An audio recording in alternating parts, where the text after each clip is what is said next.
Hey, good morning. I'd like to welcome you all here to White County High School. Thanks for joining us this morning. We have a special privilege this morning to have Mr. Kevin Hermining here with us.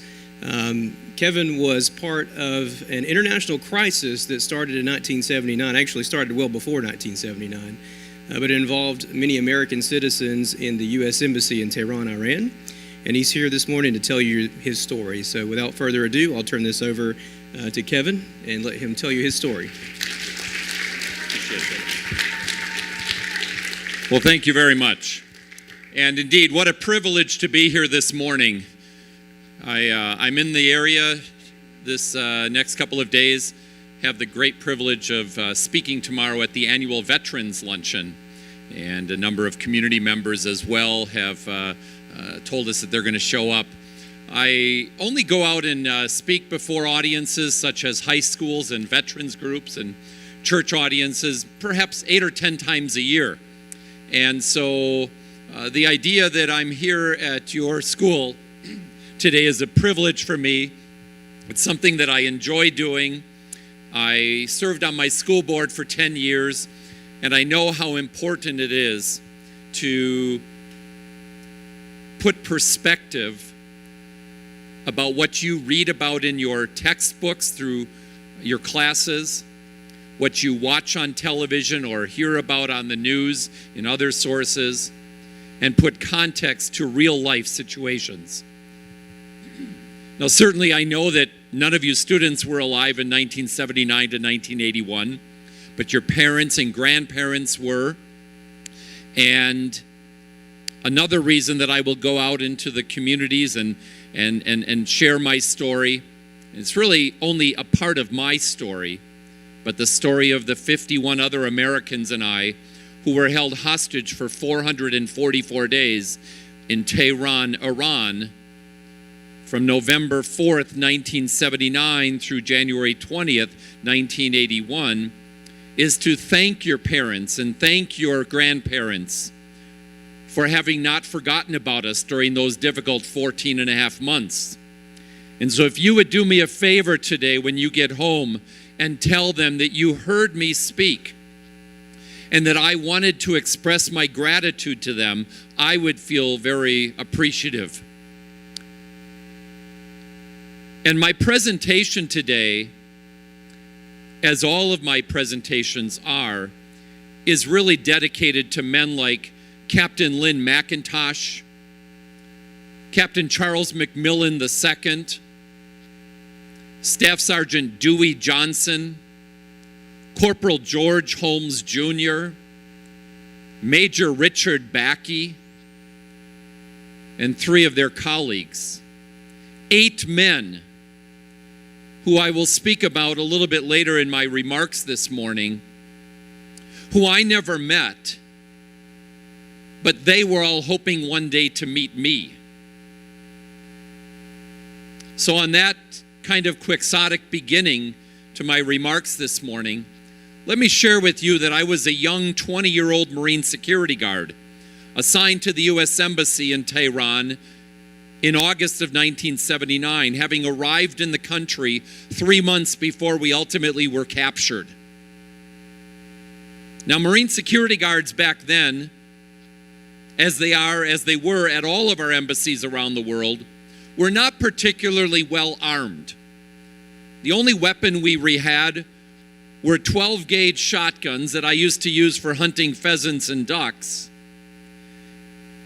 and 38 caliber revolvers. There were no automatic weapons at the embassy back in 1979. We didn't have any high-powered rifles, no high-powered military armaments. And the reason for that is that going back hundreds of years, it not only was tradition and custom, it was expected that the host country would protect foreign diplomats. So Marine Guards were really responsible back then for an internal dispute that might happen where 1 or 2 crazed people or radicals might come onto an embassy compound or try to break their way in or injure an American citizen or damage American property. And the expectation was that the Iranian government would actually step up to their long-honored responsibility under international law and come to the embassy on November 4th to protect the Americans, to free the Americans once we were captured. Instead, the Iranian government assisted in capturing us. They assisted in holding us captive for 14 and a half months. Just like in Washington, D.C., where all of the foreign embassies are located, it is actually up to the U.S. government to protect foreign diplomats who serve on behalf of their countries at their embassies here in the U.S. and at consulates in other big cities across the country. So on November 4th, 1979, what began as just one more daily demonstration turned really ugly at around 10 o'clock that Sunday morning, when suddenly thousands of Iranians barged through the gate, started scaling the 8-foot concrete walls that surrounded the 29-acre compound, the third largest embassy in the world, U.S. embassy in the world. There were only 12 Marine guards assigned to the embassy. About half of them were sleeping in their apartments because they had been on the night shift. A few of the Marines, we were on duty inside the embassy and the consulate. I was not on duty, but I was in the main building that morning when it came under attack. So as we had trained, I put on my flak jacket, my helmet, grabbed my weapons, a big satchel of tear gas, and I took my assigned post inside of the defense attaché's office. The front of the embassy building, pulled down the window, and saw the mob streaming across the compound. We used our tear gas under orders from State Department personnel, used our tear gas to delay the Iranians' entry into the main buildings so that up on the second floor of the building, top secret and classified materials and computer equipment could be shredded and destroyed. Alan Golosinski, the regional security officer for the U.S. government at our embassy, he tried to end the situation by negotiating with the Iranians who appeared to be in charge, only to immediately be blindfolded, handcuffed behind his back, a rope, a noose put around his neck, and the threat that he would be tossed out of the second-story window and hanged there. 12 of us held out, myself included, for an additional 4 hours after everyone else had already been captured. We were in the communications vault, on the telephone, the satellite phone, with Washington, D.C., and with the U.S. Embassy in Germany, as well as with the British Embassy just up the street, trying to keep them apprised of the developments of what was going on. Suddenly, the lines went dead. We were on our own. I was the second last American captured. I was scared to death. Tom Ahern, the CIA station chief at our embassy, was the very last American captured. He was right behind me as the guards came streaming into that vault after we were forced to open the door and to give up the last American. We were immediately blindfolded, handcuffed, seated on a floor side by side, and the interrogations began. I was very fortunate. My interrogations were fairly short-lived. I was not a military officer. I was not a high-ranking State Department official. I wasn't the ambassador, the communications officer. I was a Marine Guard. They didn't like that, but it wasn't as bad as them not liking Tom Ahern, who spent 425 days in solitary confinement. Had to be immensely difficult. I can't imagine 14 months not knowing if you are the only person still left behind. I know a little bit about that, but not 14 months worth. For me, I spent 43 days in solitary confinement after a failed escape attempt.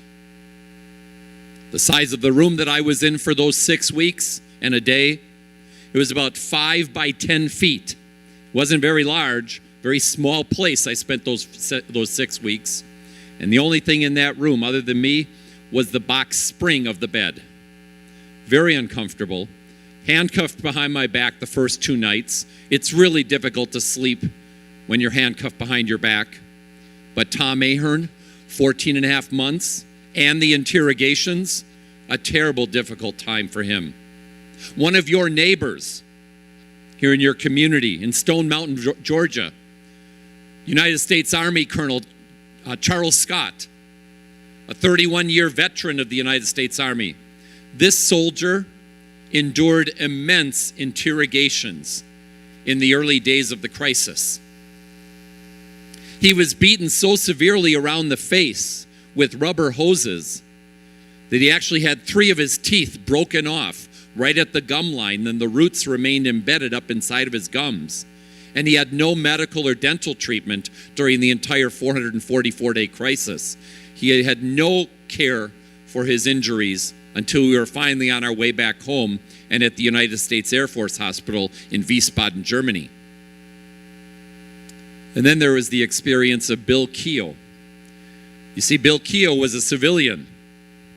He didn't even work for the U.S. government, but he happened to be in the embassy that morning.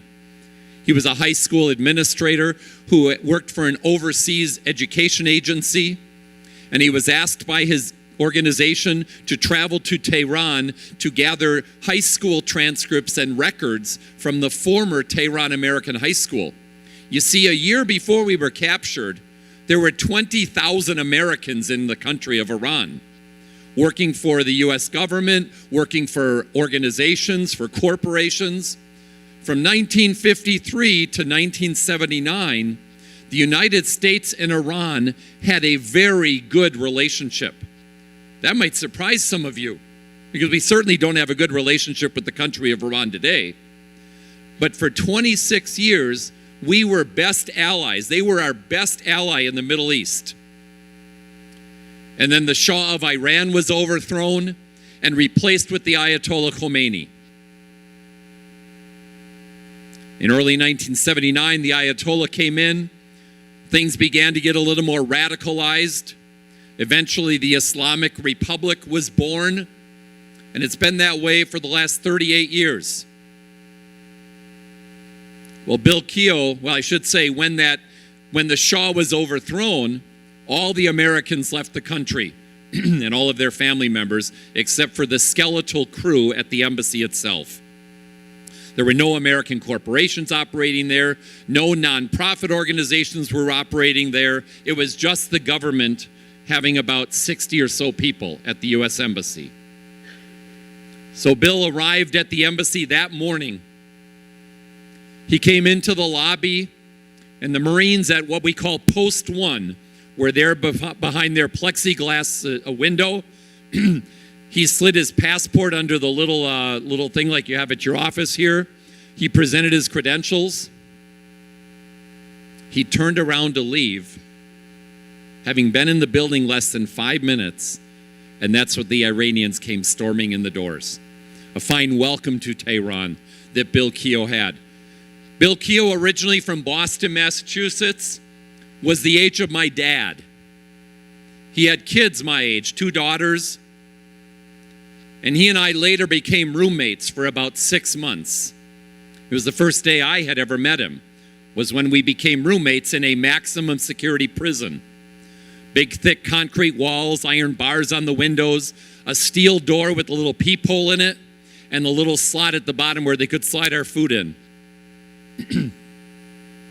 When I met Bill Keogh, he was a 6'9" tall, 350-pound giant of a man. 6'9", 350. And during the time that I was his roommate, he began to get very ill. And our other roommate, Bruce German, and I, we would beg the guards every single day, please take him to a hospital, take him to a doctor's office, or bring a medical person in to visit him to see what was wrong. He started getting numb on one side of his body, and he started losing a lot of weight. In fact, he lost so much weight that by the time we were freed after 444 days, this 6'9" tall giant of a man had lost 200 pounds, weighing just 150 pounds at a frame of 6'9" in size. Less than 2 years after we got out of captivity, my friend Bill Keogh died of Lou Gehrig's disease. Now, I do not know a lot about ALS. I don't know if, had they given him the proper care, he would have lived any longer. But his family, when he got home, rather than helping him heal emotionally, were trying to help take care of him physically. For me, I was very fortunate because when I got back to the state of Wisconsin, my family rallied around me. My friends rallied around me. I had had my 21st birthday in captivity. I was re-entering society, a lot faster lane than the one I had spent the prior 444 days, and the Marine Corps did a great job of helping me re-enter. I traveled around and I spoke in front of 432 of Wisconsin's 435 high schools. For me, that helped it get out of my system. You are all growing up these days in the period of time in our history when thousands, tens of thousands, hundreds of thousands of servicemen are returning to our country from Iraq and Afghanistan, and a lot of them are suffering from PTSD, post-traumatic stress syndrome. It is a very real thing. And when people keep their challenges, their demons bottled up inside of them, it can gradually and eventually lead to terrible things for them and potentially for family members and society. One of my colleagues, one of the guys I was with from 1979 to 1981, just 3 years ago this month, 35 years later, took his own life. He was so distraught over the country of Iran being in the news all the time, most recently with the negotiations between the U.S. government and Iran with the nuclear deal. You never know what that triggering event might be. So what I would encourage you is that if you have a brother or a sister or an uncle or aunt or a parent who needs to talk to somebody, have them talk to a fellow vet. Have them get into the VA system where somebody can help them with their challenges. Because they are the ones who have stepped forward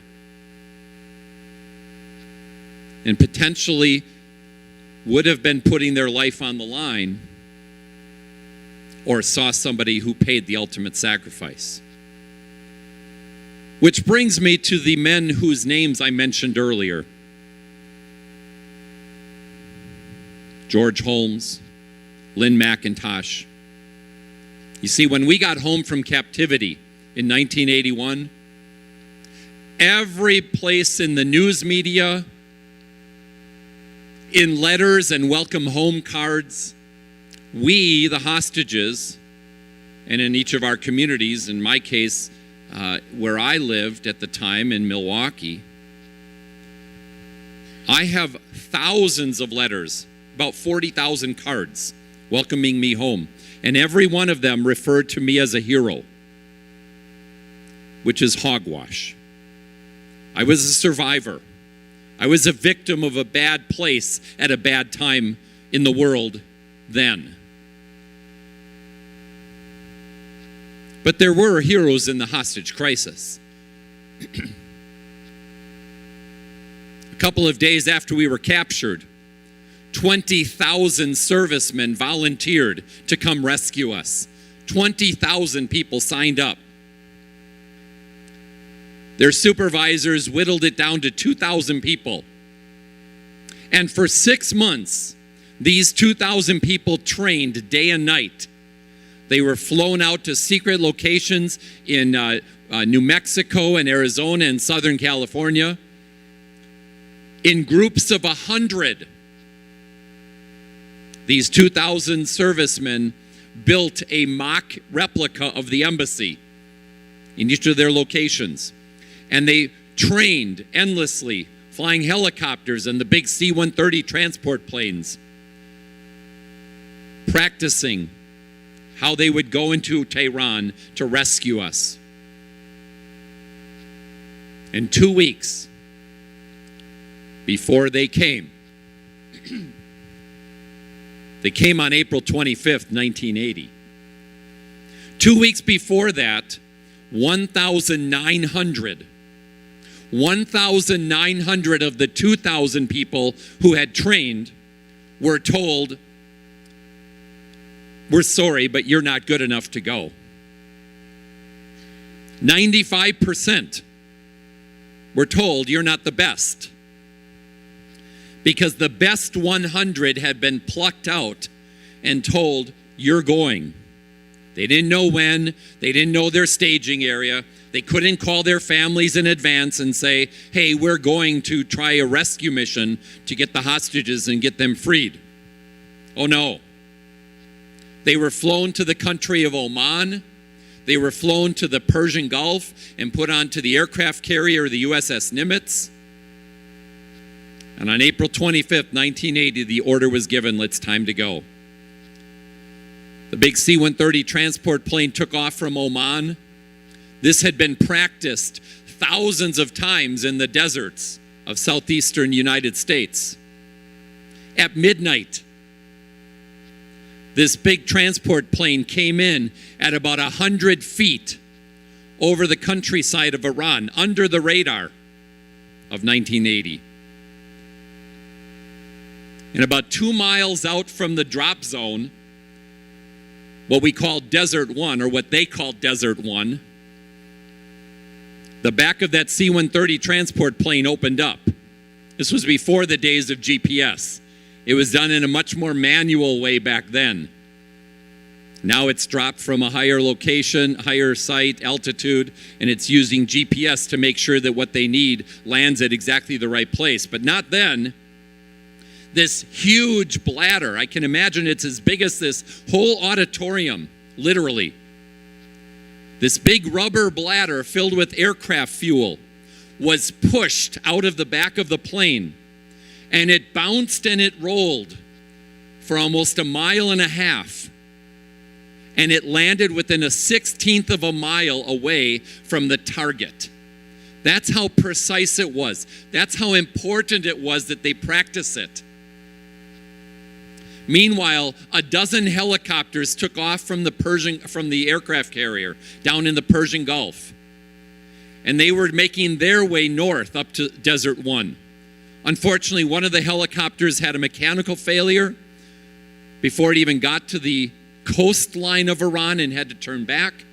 And another helicopter got lost in a sandstorm. The sandstorms in the southern part of the Arabian Peninsula, so to speak, can be as high as 2 miles in altitude, 1 mile thick, and 6 miles wide. And one of the pilots got lost in that sandstorm. He had to turn around and struggle to get back to the Persian Gulf. The other helicopters made their way to the site, the landing zone, the staging area, where they refueled, and they were ready to take off. Except for the fact that Colonel Charlie Beckwith, the commander, had called the President of the United States, Jimmy Carter, and said, "Mr. President, I am sorry, but we do not have enough helicopters to rescue all of the hostages. If we go now, we're going to have to leave behind about 10 Americans." The President said that's not acceptable. He consulted his advisors, and the decision was made to abort the mission. Hopefully to try it a different night. So Colonel Beckwith ordered the first helicopter to get loaded up. The pilot got in, he took off. He was told, "Just hover above the scene on the ground for a few minutes until the next helicopter is ready to go." Colonel Beckwith was afraid that one or more helicopters might get lost as they were heading back to the Gulf. First helicopter pilot, Major Hal Lewis Jr., piloting the helicopter, looking out the side of his window, trying to focus on a red beam, a red light, I should say, that was on the desert floor. He thought it was a marker. Unfortunately, he couldn't tell because of all the rotor wash, all the sand being thrown up into his face, and he couldn't see very well. It was actually the tail light of one of the motorcycles that one of our troops was driving very slowly across the scene on the ground to make sure that nothing was left behind, that everyone was being gathered up, everyone was being loaded up, all the gear they could gather was put back into the helicopters. So this motorcycle was moving. Therefore, the helicopter right above the red beam on the floor, on the desert floor, was moving. He was about 70 feet off the location where he had taken off from. He didn't even know that he had been moving. Suddenly, a big windstorm came up. The helicopter tilted just a little bit, and that big rotor blade on top of the helicopter slashed right through the fuel tank of the C-130 transport plane sitting on the desert floor. It resulted in an explosion that you could see in the midnight desert sky 20 miles away. 8 men, their bodies burning on the desert floor, lost their lives that night, and their remains were left behind on the desert floor while the rest of the team extracted themselves and went back to the Gulf. They are the heroes. They didn't even know us. They knew of us, they had studied us, but they didn't know us. And yet they were willing to step forward and volunteer, knowing the risks of what could happen and accepting those risks as a responsibility of service and sacrifice. So when people talk about the hostage crisis, I was on the radio this morning on 2 stations here in the community before I came to the school, and both of the radio announcers referred to me as a hero. He said, we were survivors. The heroes were the men who never came back. And the heroes were men like Bill Keogh, who came back, but was not a whole man.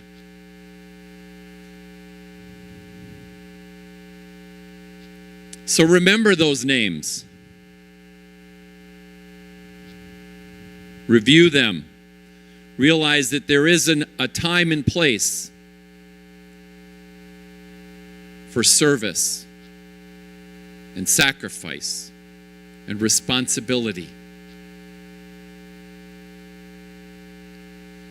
6 years ago, my wife and I had the benefit of going out to Washington, D.C.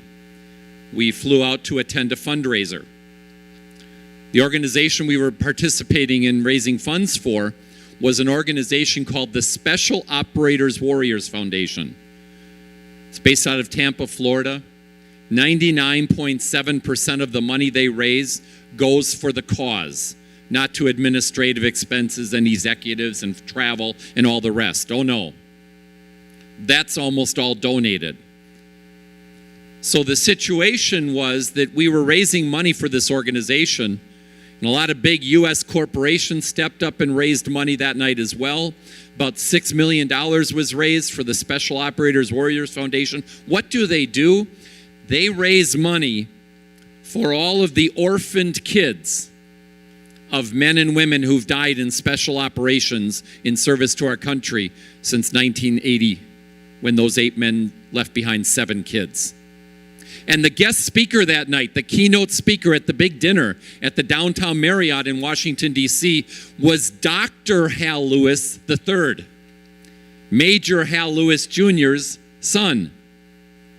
Major Lewis died piloting that helicopter when future Dr. Hal Lewis III was 2 years old. He never knew his dad.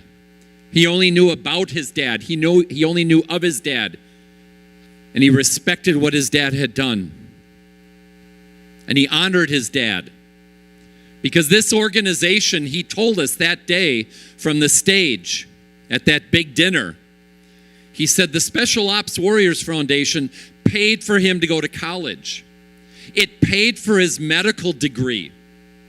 It even paid, this organization did, it paid for him to become a thoracic surgeon, which is a specialty in surgery. It's a pretty high-end skill level. And we were just in awe of his presentation, talking with such gratitude about the fact that this organization paid him to go to college and to become a doctor and get an advanced degree. And then he said something that at first was very peculiar, but then we had to listen to the last 20 or so words.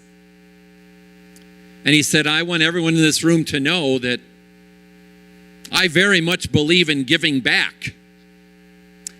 I only work about 50% of the time in my job at my clinic. So I only have to work half time. I make enough money working half time as a thoracic surgeon so that the other half of my work year I can travel around the United States and volunteer my expertise at the VA clinics, the VA hospitals, because there is a shortage of thoracic surgeons in the VA system. And we thought, wow, this is a guy who understands, even though he didn't know his dad, there was nothing modeled by his father, he understands the importance of it. And so the generations continue to give back. I'd like to lighten up a little bit this morning and give you an opportunity to ask some questions as well.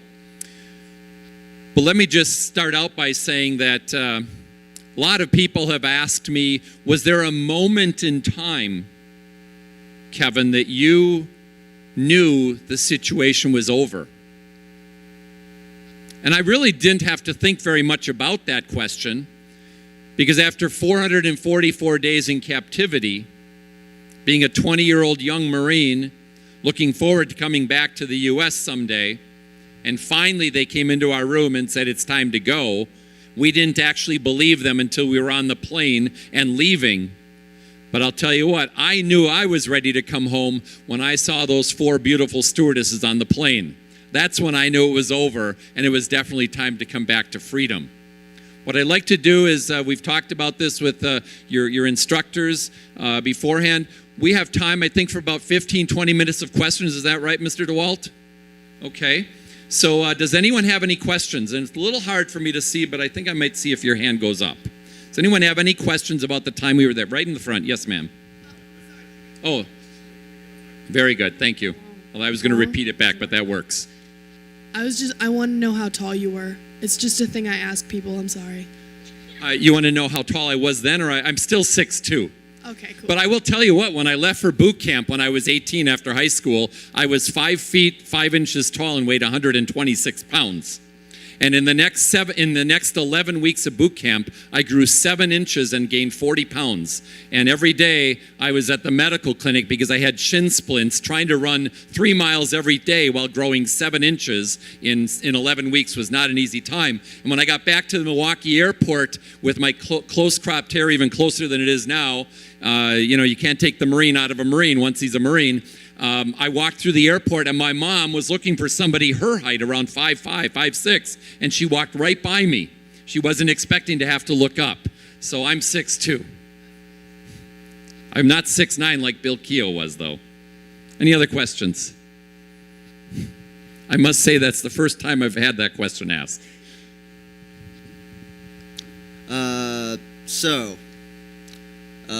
How were you rescued? Was it, were there any casualties or was it negotiated? That's a great question. Thank you for it.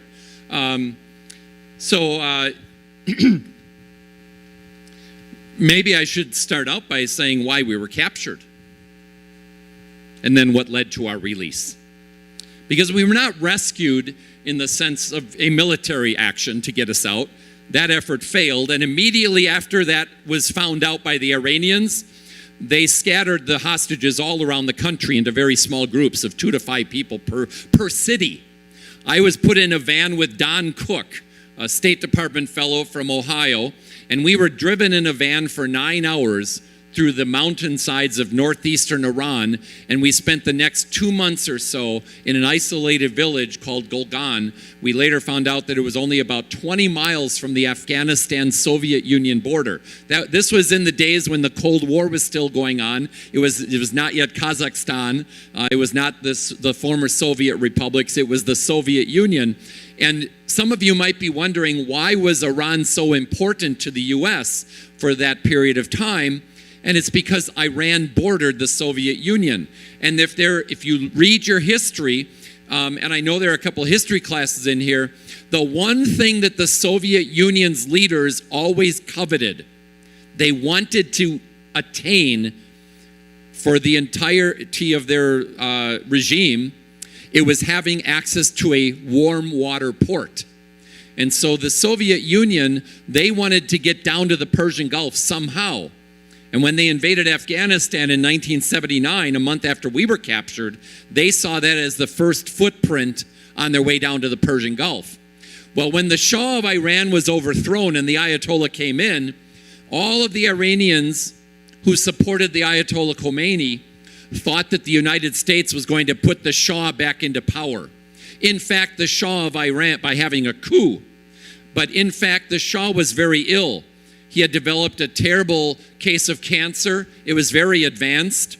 President Carter allowed our strong ally, the Shah Reza Pahlavi, to come to Philadelphia for medical treatment, to the hospital there for cancer treatment.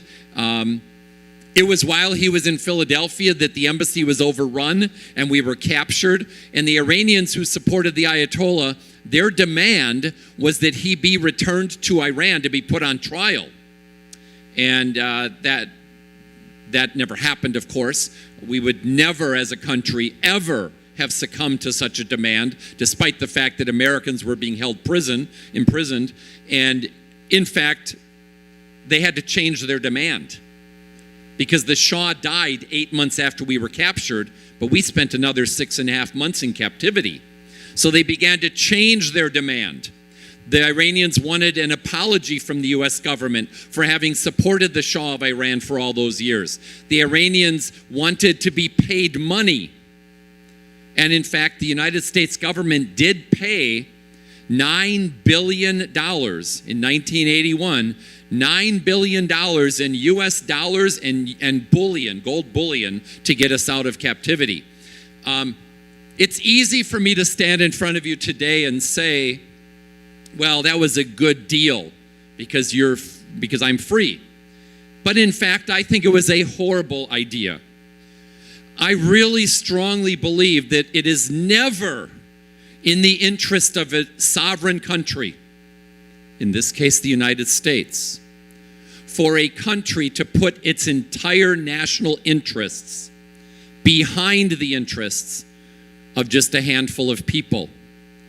Because you see, 1979 to 1981 was America's first exposure to Islamic fundamental terrorism.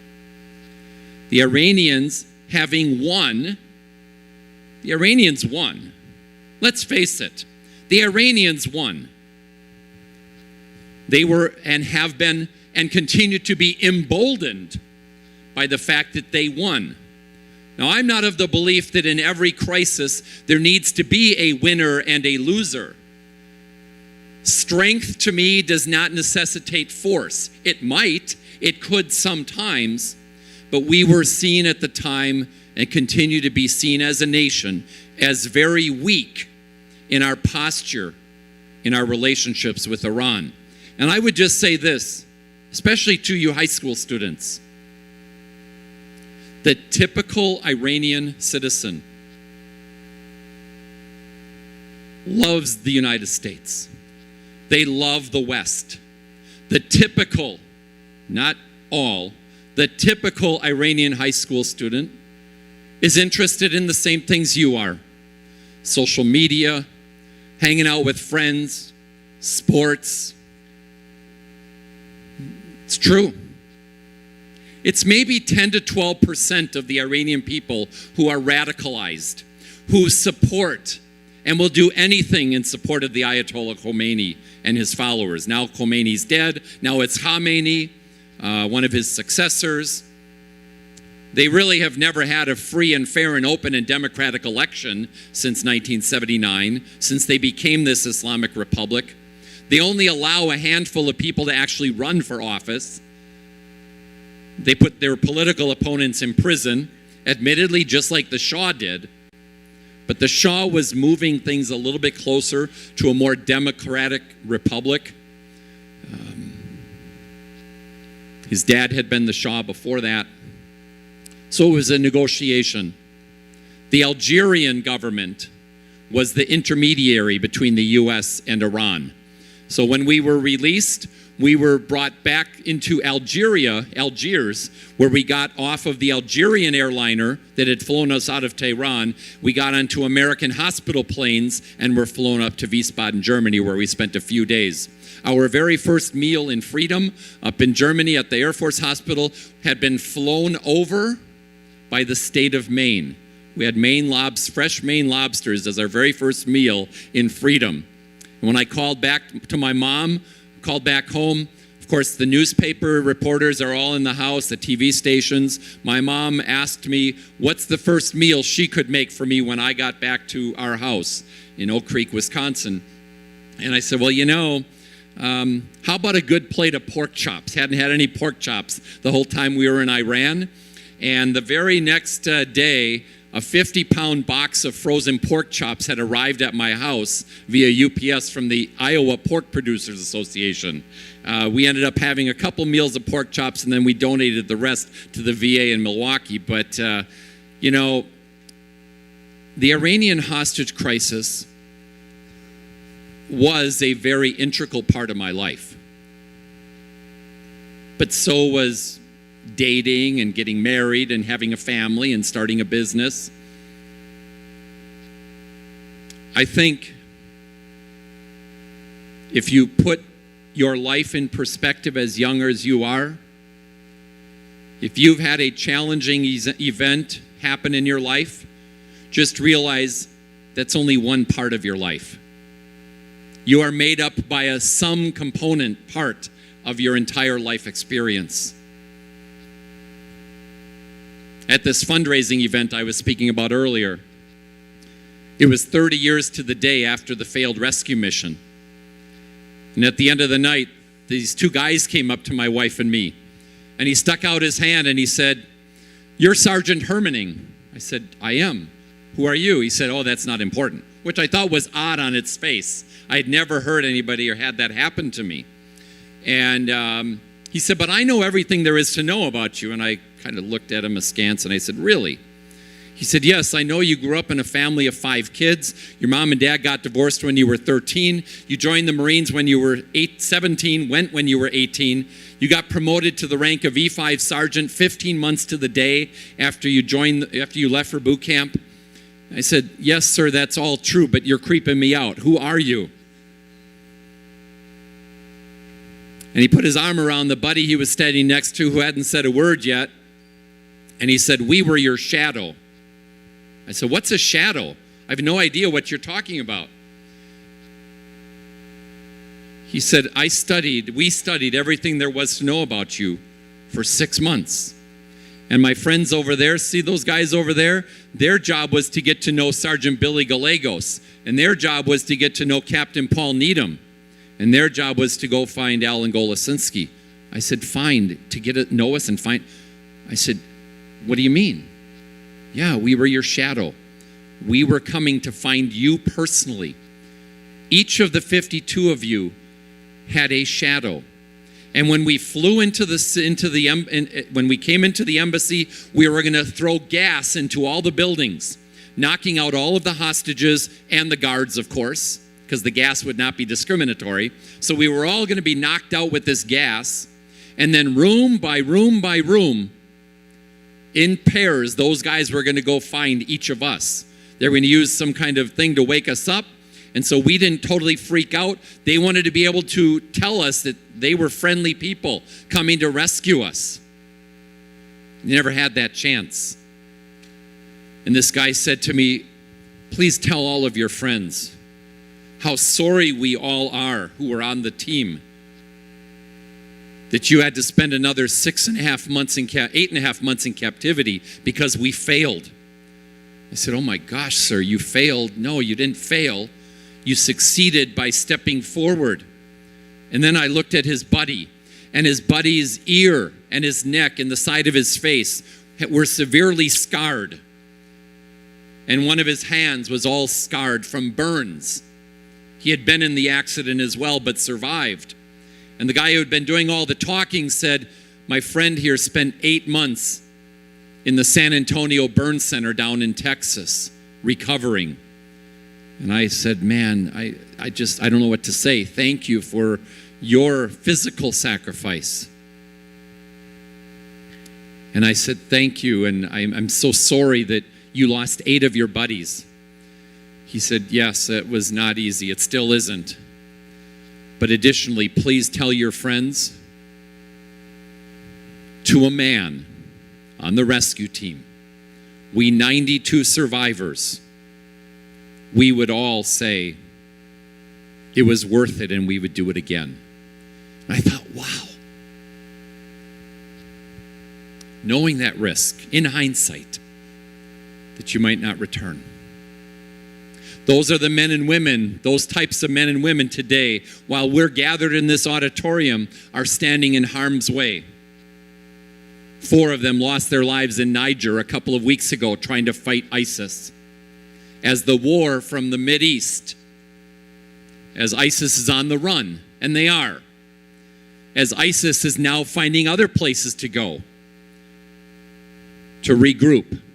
They're regrouping to Eastern Africa, and in Tobago and Trinidad, they're regrouping there. 30% of the population of Tobago and Trinidad in the Caribbean, not 2 miles off of Florida, 30%, when polled by the Pew Research Council, support the aims of ISIS. We have the ability to withstand almost anything in our world as a free nation like ours, with mostly the free flow of information and the strongest, most dedicated people in service to our country. Is there another question I can answer before we wrap up today?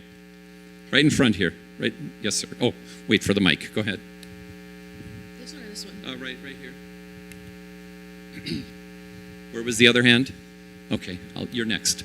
Yes, sir. I have 2 questions. Yes, please. What were you fed when you were in captive? What's your other question? Was there ever a time where you lost hope? 2 good questions. I'll attack the first question second. Was there ever a time that we lost hope? There were a lot of times where we lost hope. But my roommate, Bill Keogh, being a high school administrator and educator, what is their most valuable attribute? It's being an encourager. Think about your best teachers. They are encouragers. Bill Keogh, as my roommate, was an encourager to me. He treated me like his son. He had 2 kids my age. I looked at him as a father figure. And for me, just having somebody I could rely on. When I was in solitary confinement, things had begun to relax a little bit, generally speaking. One night, around 10 o'clock, the Iranian guards rolled out in front of my room, and another guard opened the door and said, come on out and grab a couple of books off this book cart. They had taken all the books from the Tehran American High School from a year earlier and put them on this book cart and some other items as well. And I grabbed a book off the top and a book off the bottom shelf, and the book on the top was a 1,254-page version of Tolstoy's War and Peace. Don't ever read that book if you're in a difficult situation like the one I was in. It is not very encouraging. The other book I grabbed was on the second shelf and was actually a Bible that had been sent over by someone in the United States. And on the inside cover it said, to one of the American hostages, hostage number 26. And just by chance, it wasn't really by chance if you think about it, I grabbed that book. And I read that Bible in solitary confinement from cover to cover 4 times while in solitary confinement. And so for me, having a faith in God became much increased while I was in captivity. There were 2 women hostages who were held the entire time. They were kept in a different location, of course. One of the American women who was held hostage for 444 days, her name was Kate Catherine Koob from Iowa. And she often talks about how faith is what helped her get through the situation. But it was easy to lose hope. It was very easy to do. There was on February 14th, it was Valentine's Day, February 14th, 1980, also while I was in solitary confinement, it was the only time in the entire 6 weeks I was in solitary that I heard any of the other Americans' voices. Because around 2 o'clock in the morning, they stormed into each of our rooms simultaneously down the hallway. They blindfolded us, they stripped us down to just our undershorts. They handcuffed us behind our backs. They dragged us out into the hallway and lined us up, facing the walls. And they began a mock execution. As it was going on, we didn't know it was mock. I was sure that night that they were going to shoot us. It was the night that I most feared for my life. If you've ever seen the movie Argo, that scene is the one, because the movie Argo was not about the hostages, it was about the 6 Americans who got away on the first day. And they were sheltered by the Canadian ambassador at his residence, Ken Taylor, for 2 months before they were freed and came out. They got out of the country with fake passports. But there is a scene about the hostages, and that scene about the mock execution is a very chilling scene. It's very well done. And I remember my wife and I went to see the movie, and we were in a big theater like this, and the movie comes on, and I didn't know exactly what was going to be in the show. And there were these 2 people sitting kind of off to the side, but in front of us, and they recognized me at the movie, and so they must have been waiting and expecting certain types of reactions that I had. And that particular scene, the friends we were with and my wife just started to bawl. Because my wife has heard this story I'm telling you about 1,500 times over the last 35 years. But that was a difficult couple of seconds clip in that scene. As far as your other question about the food we had to eat, we had a lot of Iranian-made chicken legs and rice.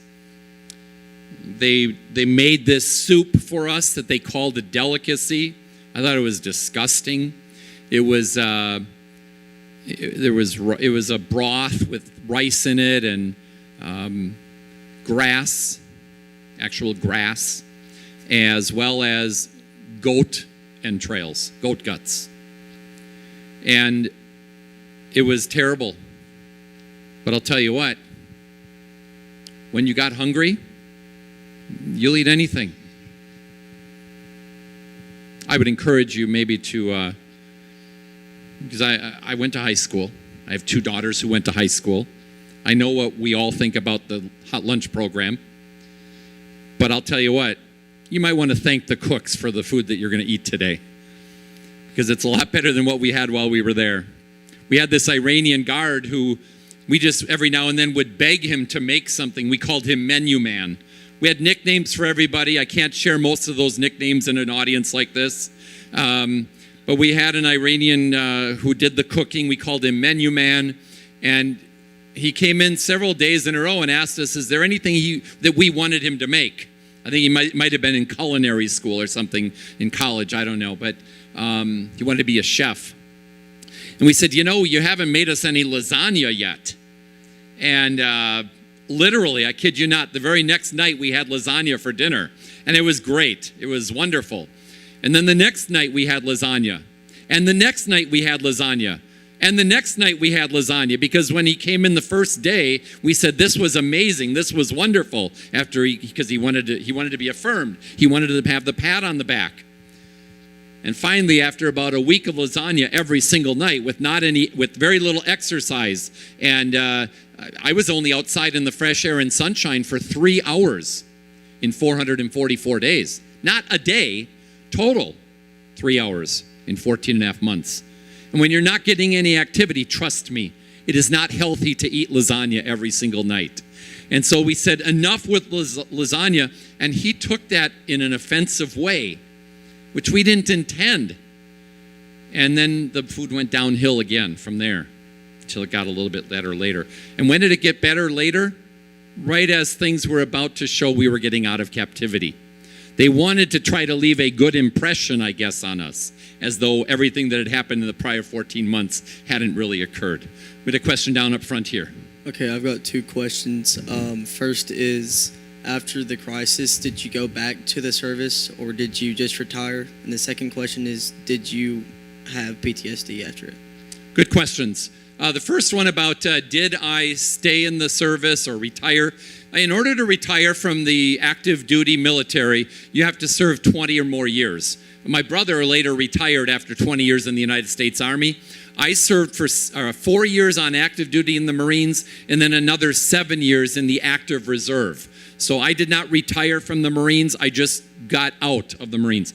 After we got out of captivity, I decided to finish my 4-year tour. I had 8 months remaining. And almost all of my other buddies, they got out right away. Even if they had time remaining on their contract, the Marines gave us a choice. I finished my tour of duty. And that's when I traveled around the state of Wisconsin speaking at high schools, which is what helped me, in my view, not have PTSD. Getting it out of my system back then. I remember the very first time that I ever stood up in front of an audience, and I don't know about you, but when I was your age, I used to hate public speaking. I was self-conscious. I didn't think that I could speak very well. I didn't feel I had a message to communicate.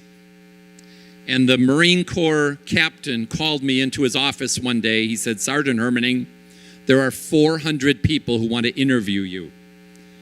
From Tokyo TV to the Chicago Tribune to the Washington Post, and all the local media from all over the world, 400 people were going to come and interview me." He said, "But rather than have you do 400 interviews, we're going to have you do a news conference." I said, "Sir, I'm already sick to my stomach." And he said, "Listen, here's what we're going to do. You don't have to prepare any remarks. We're going to set up the podium. We'll have all the cameras in back. They'll be on a platform. We'll have all the microphones attached to the podium, just like you see in news conferences these days. The reporters will be there with their newspaper pads or their tape recorders. And get up in front of them and introduce yourself and ask if there are any questions." I said, "I think I can do that." He said, and he was a public affairs Marine officer, public affairs, used to dealing with the media. He said, "Here's my only recommendation to you. Sergeant Hermining, don't ever embellish your story. Don't make stuff up. Your story is already dramatic enough. There's enough to tell that is truthful. Why would you make stuff up?" And I remembered that from that day forward. And unfortunately, one of my Marine colleagues didn't have anybody standing with him, giving him counsel and advice. And he began to make stuff up and began to tell people that he was in situations that it was later shown by the news media in his hometown hadn't really happened to him. And he was almost made to be irrelevant and embarrassed. And I would just encourage you that is a life lesson that I have held to this day. In closing, again, I very much appreciate the opportunity to be here. I know some of you are history students and journalism students and ROTC students, and I apologize for those who I missed. I don't know if there are any fine arts students here, music, plays, that kind of thing. I'm actually in a play right now. I'll be returning tomorrow night back home. And Wednesday night, we have our final dress rehearsal. I'm in a play with my daughter, actually, who's back home after a couple of months away. She's lived in New York City for the last 4 years, and the last 8 months she's been a singer on a cruise ship. It was her life dream since she was 4 to sing on a cruise ship. And she auditioned in New York City for years and years and finally got a break. She goes back on a ship in December, but she's home for a couple of months, and she and I are going to be in a play called 1776. Now, I don't know if you'll ever see that play, or maybe you have, but it is a great historical rendition of the founding of our republic. It is all about the signing of the Declaration and the years that the men and women, their wives and children, sacrificed to create what we call America. I've been to 43 countries around the globe. I love to travel. My wife and I are traveling to Amsterdam and to France in a couple of weeks. Next week, actually. I'm speaking at the Marine Corps birthday ball. So when I told you at the outset that I only do this 6 or 8 times a year, that's a true statement. 2 of these just happen to be back to back. It's my way of giving back, of reminding people or informing people about real life history. Every time I come back to the U.S., I am reminded that despite the challenges that we all know we have living here, educational challenges, economic difficulties, healthcare issues, relationship challenges with our parents, our friends, our siblings, our teachers. You complain about adults, adults complain about you. It's part of life. I would never, ever say to anybody, get over it. It is part of life. I would say, understand that those relationships, as you grow older and mature, will change, but you will always have challenging relationships. But please, thank somebody. Thank somebody today or tonight for the impact that they have had on your life. Because without the leadership of the men and women to whom I had to look as I was a young Marine, and then a young parent, a young husband, and then a young parent, and then a young businessman, I wouldn't be the man I am today. And I just hope that maybe in some small way, I can now have that role reversal and have an impact in young people's lives. Because the future is yours. I have great confidence that in this very room, there are future business leaders, future farmer leaders in their communities, future military leaders, future great parents.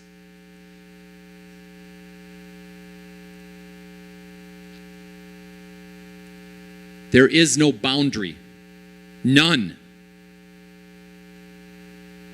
beyond which you can't aspire. None.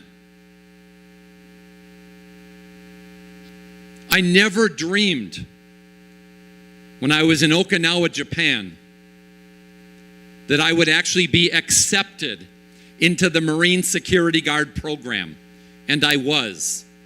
That it didn't turn out at the time the way I expected is not relevant. It's indeed irrelevant. Things that you do wrong today can and will have everlasting impact in certain areas. My Marine Security Guard class was the first one ever that allowed women Marines to be in the program. and to represent our country at a diplomatic post overseas. We started with 179 students, and in the 7-week program, 58 of them were kicked out. We only finished with 121 out of 179. I feel so privileged to be here, to share this story, to talk about my friend Bill Keogh and Colonel Scott and Tom Ahern and the 8 who gave everything. Despite the challenges of being in America, I certainly hope you will agree with me that this nation, these United States of America, continue to stand tall as the greatest nation on this earth. Thank you so very much. You've been a great audience.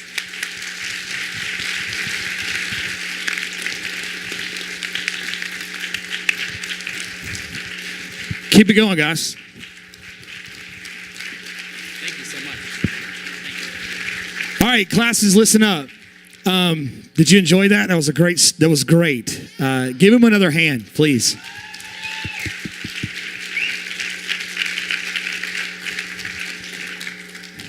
Please take to heart what you've listened to today.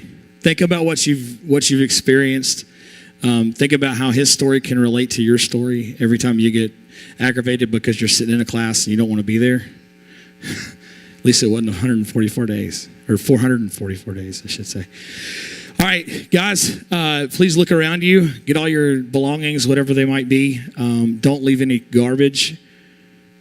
Wake him up. Yeah, it's okay. I can see you sleeping. It's all good. All right, grab your stuff and make your way out. Thank you very much.